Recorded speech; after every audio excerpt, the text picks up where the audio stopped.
Ako po si Senator Tobias C. Enverga Jr. Simula pa noong 2006, nagbibigay na po ang ating gobyerno ng tulong o tax relief para sa masisipag na pamilyang Canadian. Ngayong taon, sisimulan naman po ang mga sumusunod na hakbang upang matulungan sa pagpepera ang mga magulang. Una, inihahandog po namin sa inyo ang bagong family tax cut na magbibigay ng credit na aabot sa halagang $2,000 para sa mga mag-asawang may minor de edad na anak.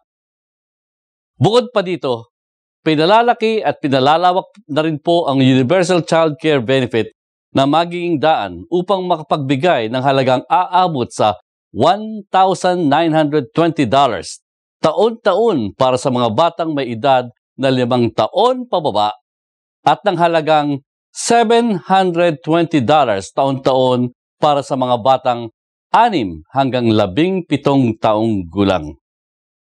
Pinatataas na rin po sa halagang $1,000 ang child care expenses deduction dollar limits para sa bawat bata. Gayun din po naman, dinodoble na rin po at ginagawang refundable ang Children's Fitness Tax Credit. Dahil sa mga hakbang na ito, maaari pong makatipid ng humigit kumulang na $1,140 ang bawat pamilya sa Canada.